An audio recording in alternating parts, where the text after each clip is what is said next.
अब की बार मोदी सरकार और अब की बार 400 के पार। नमस्कार दोस्तों, मैं हूं नितिन अग्रहारी और मैं प्रधानमंत्री नरेंद्र मोदी का समर्थक हूं और उनका बहुत बड़ा प्रशंसक हूं और मैं उनकी थोड़ी बहुत मिमिक्री भी करता हूं। जी हाँ दोस्तों, खैर वो बाद में करेंगे, लेकिन ये वीडियो मैंने उन लोगों के लिए बनाया है जो लोग कुछ बड़े और महान लोगों के जीवन से कुछ न कुछ सीखने की इच्छा रखते हैं, जो कुछ प्रेरणा दूसरे महान लोगों से लेने के लिए उत्सुक रहते हैं। ये वीडियो उनके लिए है और आज के वीडियो में आपको बहुत कुछ सीखने को मिलेगा प्रधानमंत्री नरेंद्र मोदी के जीवन से। ये मेरी अपनी व्यक्तिगत राय है और इससे आप सहमत जरूर होंगे और कुछ नए आयाम, कुछ नए विचार भी आपके सामने प्रस्तुत हो सकते हैं जिन पर आप सोचें कि ये वीडियो मैंने आपके लिए बनाया है। तो अगर आप उनमें से एक हैं जो सीखना चाहते हैं, और चाहे आप समर्थक हो ना हो, लेकिन अगर आप किसी भी महान व्यक्ति से जो सफल हैं उनके जीवन से कुछ सीखना चाहते हैं, तो यह वीडियो आपके लिए काम जरूर आएगा। तो इसको आखिर तक देखिए। चलिए बात करते हैं नरेंद्र मोदी जी की। मैं एक बार एक वीडियो देख रहा था, पाकिस्तान का कोई चैनल था जिसमें हसन निसार, पाकिस्तान के एक बहुत बड़े पत्रकार हैं, उन्होंने कहा कि उनसे पत्रकार किसी दूसरे ने सवाल पूछा कि एक लीडर क्या होता है, कौन होता है लीडर। तो हसन निसार साहब ने कहा कि लीडर वो होता है जो जनता की ख्वाहिशों की तर्जुमानी करे, मतलब कि जो जनता की इच्छाओं की, जनता की जरूरतों को पूरा करे, वो लीडर होता है। हमारे देश में लीडर्स आज तक कभी जनता की जरूरतें, जनता की इच्छाएं पूरी नहीं कर पाए। मैंने तो वो दौर देखा है जब सिवाय निराशा के, और एक समय था कि इस देश का युवा अब आशाएं छोड़ चुका। 70s में आपको पता ही है कि बीए की नौकरी ही एक, बीए करने के बाद नौकरी करना ही एकमात्र उद्देश्य था। 2000 आते आते तक कंप्यूटर की वजह से थोड़ी सी जॉब्स आनी शुरू हुई, लेकिन फिर भी लोगों की वही मानसिकता कि एक नौकरी मिल जाए और सारा हम जीवन छोटी मोटी नौकरी करते हुए निकाल दें। यही था मिडिल क्लास की एस्पिरेशन। गरीब आदमी रोटी कपड़ा मकान के लिए हमेशा तरसता रहा। कभी उम्मीद नहीं थी कि एक ऐसा वक्त आएगा जब लोग उससे आगे सोचना शुरू करेंगे इस देश में, लेकिन ऐसा हुआ। 2014 के बाद जब प्रधानमंत्री मोदी इस देश के प्रधानमंत्री बने और पिछले 10 सालों में जिस तरह से बदलाव आया है, ये अद्भुत है, अकल्पनीय है। और मुझे तो व्यक्तिगत रूप से यकीन नहीं होता, क्योंकि जिस तरह से मैं 2014 के पहले सोचता था कि चीजें पॉसिबल नहीं हैं, आज मुझे लगता है कि बहुत कुछ संभव। ये बदलाव सिर्फ और सिर्फ नरेंद्र मोदी जी की वजह से। तो मैं बात करता हूं नरेंद्र मोदी जी की, वो क्या है। मेरी नजर में ही इज ए पैकेज, और वो पैकेज हैं कई सारे गुणों के जो बड़े बड़े इंस्टीट्यूट्स में सिखाए जाते हैं। एक लीडर है, वो पैकेज में क्या क्या है मैं आपको बताता हूं। वो एक पैकेज है जिसमें वो एक लीडर है। लीडर का काम होता है कि जनता को एक विजन दे, जनता को एक लक्ष्य दे, जनता को इस देश को आगे ले कर जाने के लिए उसके पास एक रोड मैप हो, और वो और उसका एग्जीक्यूशन वो करने में सक्षम हो, उसको लीडर कहते हैं। और ये गुण नरेंद्र मोदी जी के पास है। ही इज ए ग्रेट लीडर। दूसरा आते हैं coach. He is a wonderful coach. Coach का काम होता है कि लोगों में उनका पोटेंशियल अपने आप वो खुद पहचाने, इसके लिए उनसे सवाल करना, ये कोच का काम होता है। नरेंद्र मोदी जी ने हर मौके पर एक कोच का काम किया। उन्होंने जनता से सवाल दागे कि क्या हम नहीं कर सकते, क्या 2047 तक भारत विश्व गुरु नहीं बन सकता। एक उनका जनता का जो उन पोटेंशियल है उसको रियलाइज करने के लिए नरेंद्र मोदी जी ने एक प्लेटफॉर्म दिया, जिसको बोलते हैं coach. He is a great coach. इसके अलावा ही इज ए फैंटास्टिक फैसिलिटेटर। वो एक बहुत ही जबरदस्त फैसिलिटेटर हैं। हर मीटिंग में किस तरह से चीजें होनी चाहिए ही नोज। वो बीजेपी के जो भी कार्यकर्ता हैं उनको कैसे संबोधित करते हैं, कैसे उनको फैसिलिटेट करना है, कैसे मोबिलाइज करना है, he knows very well, because he has a great experience about conducting his party. वो 15 साल तक करीब बैकएंड में उन्होंने काम किया है पार्टी के लिए, और उसके पहले 15 साल वो प्रचारक रहे। तो उनके पास एक अनुभव है और उस अनुभव का वो लाभ उठाते हैं एक फैसिलिटेटर बनने के लिए। उसके बाद प्रधानमंत्री मोदी जी की जो पैकेज में जो अगली खूबी है वो है कॉपी राइटिंग। कॉपी राइटिंग का मतलब होता है कि अपने प्रोडक्ट को बेचने के लिए, अपने प्रोडक्ट को सेल करने के लिए जो हेडलाइन बनाई जाती। प्रोडक्ट तो आपका दमदार होना चाहिए, लेकिन अगर आपने उसको सेल करने के लिए अच्छे शब्द नहीं चुने तो मैसेज कई बार नहीं जाता जनता तक, उनके कस्टमर तक। इस केस में प्रधानमंत्री मोदी स्वयं एक प्रोडक्ट हैं। एक प्रोडक्ट, उनको मालूम है कि वो प्रोडक्ट जिसकी जनता में डिमांड, जिसकी जनता में भूख है, और जनता किसी भी सूरत में प्रधानमंत्री मोदी जी को पसंद करती है, उनको लाना चाहती है। और इस बात का एहसास प्रधानमंत्री मोदी को है, और वो ये जानते हैं कि वो अपने आप को प्रोडक्ट हैं, और इसलिए वो उस प्रोडक्ट को प्रमोट करने के लिए वो अच्छे शब्दों का चुनाव भी हमेशा करते हैं। सबका साथ, सबका विकास, कांग्रेस मुक्त भारत, ये सब कुछ ऐसे शब्द हैं, ऐसे कुछ स्लोगन्स हैं जो जनता ने एक बार में कैच किए। मेरा प्यारा देशवासियों, आपकी बार 400 के पार। तो मोदी जी कंप्लीट पैकेज हैं। As a leader, coach, facilitator, copywriter, he is a product himself. So he is a complete package. और इस प्रकार का पैकेज एक व्यक्ति में होना, यह लगभग बहुत मुश्किल काम है। मैं समझता हूं कि भारत इस मामले में थोड़ा सा लकी है कि एक ऐसा व्यक्तित्व उन्हें मिला जिनके पास इतनी सारी खूबियां एक व्यक्ति में मिली, और जनता ने उनको भरपूर प्यार दिया, और उस व्यक्ति ने भी कोई कसर नहीं छोड़ी इस देश को आगे ले जाएं।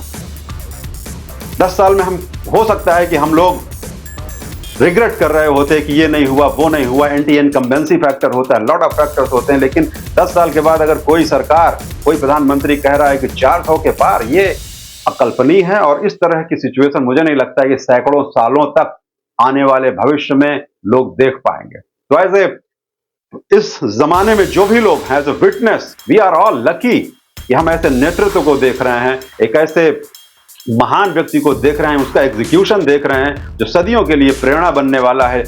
ऐसे लोगों के लिए जो लीडर बनना चाहते हैं, ऐसे लोगों के लिए जो जीवन में अपने काम के लिए दृढ़ संकल्प होकर अपने लक्ष्य को प्राप्त करना चाहते हैं, ऐसे हर व्यक्ति के लिए प्रधानमंत्री मोदी एक प्रेरणा का स्रोत रहेंगे। इस बात का मुझे पूरा यकीन। लेकिन चलिए आगे बात करते हैं। प्रधानमंत्री की दूसरी जो सबसे खास क्वालिटी है, जो मुझे सबसे ज्यादा पसंद है, वो है उनकी वॉइस और टोनैलिटी। उनका जो स्पीकिंग की कला है, उनकी जो भाषण देने की अद्भुत कला है, वो मुझे सबसे ज्यादा पसंद। और प्रधानमंत्री के पास एक बहुत ही अच्छा सेंस है कि वो जहां भी बोलते हैं वो उस वातावरण को भांप लेते हैं, और उसके हिसाब से वो एक अपनी इमोशंस का एक भंडार खोलते हैं, और एक नई टोनैलिटी के साथ उस विषय को वो प्रस्तुत करते हैं। चाहे वो पार्लियामेंट में बोल रहे हों, या इलेक्शन रैली में बोल रहे हों, या फिर वो किसी इवेंट में बोल रहे हों, या फिर किसी अन्यत्र जगह पे बोल रहे हों, जब भी वो बोल रहे होते हैं, वो उस वातावरण के अनुकूल अपनी भाषा शैली का चुनाव करते हैं। उसके अनुरूप वो अपने भावों को चुनने के लिए अपना लहजा बनाते हैं। फॉर एग्जाम्पल कि उन्होंने, जैसे अगर वो इलेक्शन रैली में होते हैं, जब वो इलेक्शन रैली में होते हैं तो थोड़ा मनोरंजन के साथ बात करते हैं, जनता को थोड़े थोड़े वो वर्बल क्यूज भी देते हैं, मनोरंजन भी साथ में होता है, और हल्के फुल्के तरीके से वो रैली में अटैक भी करते हैं। ठीक है, जैसे कि उन्होंने कहा था, नेताजी आप यूपी को गुजरात नहीं बना सकते, क्योंकि उसके लिए तो 56 इंच का सीना लगता है। मेरे प्यारे देशवासियों, इलेक्शन रैली में उनका थोड़ा लहजा मनोरंजक होता है, अलग होता है, लेकिन जब वो वही पार्लियामेंट में बोलते हैं तो उनकी गंभीरता थोड़ी अलग होती है। वो कांग्रेस पर ब्रूटल अटैक करते हैं और पूरे फैक्ट के साथ करते हैं, और वो फैक्ट्स, वो जानते हैं कि वो फैक्ट्स पार्लियामेंट की जनता ज्यादा अच्छे से समझेगी, तो वो फैक्ट्स वो वहीं पर बोलते हैं। वो बहुत ही कॉम्प्लिकेटेड फैक्ट्स इलेक्शन रैलीज में नहीं बोलते और उनका लहजा गंभीर होता है जिस समय वो पार्लियामेंट में बोलते हैं। मनरेगा तो आपकी विफलताओं का जीता जागता स्मारक है और मैं इस स्मारक का गाजे बाजे के साथ ढोल पीटता रहूंगा। बहुत ही ब्रूटली कांग्रेस पर अटैक करते हैं और कांग्रेस के पास कोई जवाब नहीं होता माय डियर फ्रेंड। उस समय उनकी जो टोनैलिटी होती, जब वो वहीं पर जब वो पुलवामा का अटैक होता है और उनकी आवाज में जो संवेदनशीलता आती है वो अद्भुत है। और जिस तरह से उन्होंने, मुझे याद है जब पुलवामा का अटैक हुआ था, उन्होंने पाकिस्तान के आतंकवादियों को जिस तरह से संबोधित किया था वो बहुत ही अद्भुत है। उसका मैं जिस तरह के भाव वो लेकर आए थे जनता से, जिस तरह का उन्होंने संवाद किया था, मैसेज बहुत ही स्पष्ट था, कम शब्दों में बहुत क्लियर मैसेज जिस तरह से उन्होंने दिया था वो आज भी मुझे याद है। जिन्होंने भी ये किया है, जहां भी वो छुपे हुए होंगे, उन्हें अपने किए की सजा भुगतनी पड़ेगी।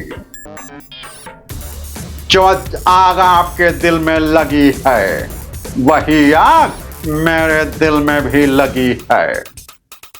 भाई और बहनों, तो वो जिस प्रकार के भाव, संवेदना और वो जनता से इस तरह से कनेक्ट होता है, उनकी tonality, he has mastered his tonality. उन्होंने अपनी टोनैलिटी, अपने भावों पर इतना अच्छा काम किया है मेरे my dear friend. So as a speaker, as a coach, as a leader, if you are improving yourself, you have to think that how much energy and emotion you are bringing in your words, because finally those words are going to communicate. The meaning behind those words is going to spread and going to touch your heart, my dear friend.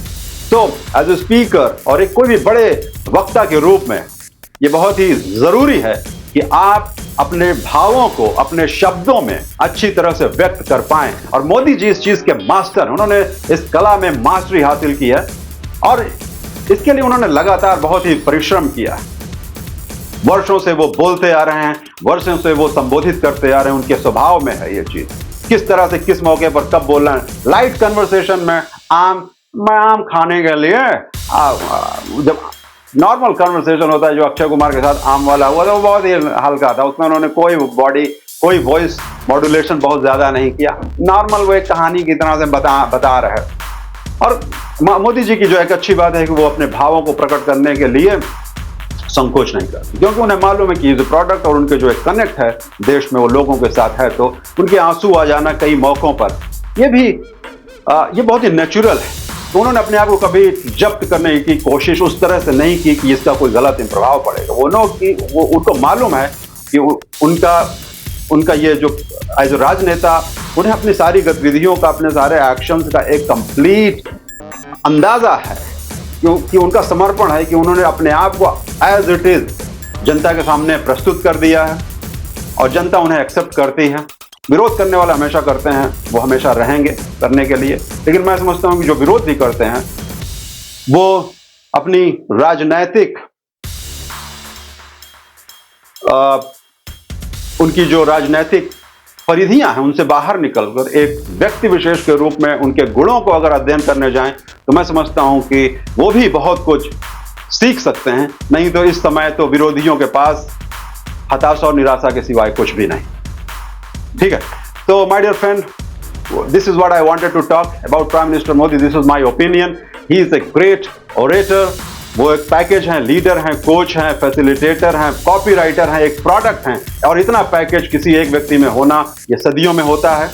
दूसरा, ही is a great master of his voice and tonality. उनको मालूम है कि किस मौके पर किस तरह का टोनैलिटी यूज करना है और इस कला में वो माहिर हैं। और मैं भी उनकी थोड़ी बहुत मिमिक्री करता रहता हूं और उनको अध्ययन करता रहता हूं कि उनकी क्या खास बात है, और मुझे तो बहुत उसका लाभ मिला। मैं भी इस तरह से कोशिश करता हूं कि जो मेरा अपना स्वभाव है उसके हिसाब से मैं बात करूं, अपने आप को प्रस्तुत करूं, अपने विचारों को खुलकर आपके सामने रखूं। यही मेरी एक दिलचस्पी है और मैं ऐसे ही वीडियो बनाता रहता हूं जिसमें कि आपको एज ए व्यक्तिगत रूप से कुछ फायदा हो, कुछ आपके लिए मैसेज हो, कुछ आपका जीवन में कुछ ना कुछ सकारात्मक बदलाव ला सकूं, इस तरह का मेरा प्रयास रहता है। मुझे नमस्कार और हैव अ ग्रेट डे। और चलते-चलते मैं यही कहूंगा कि आपकी बार मोदी सरकार। बहुत-बहुत धन्यवाद।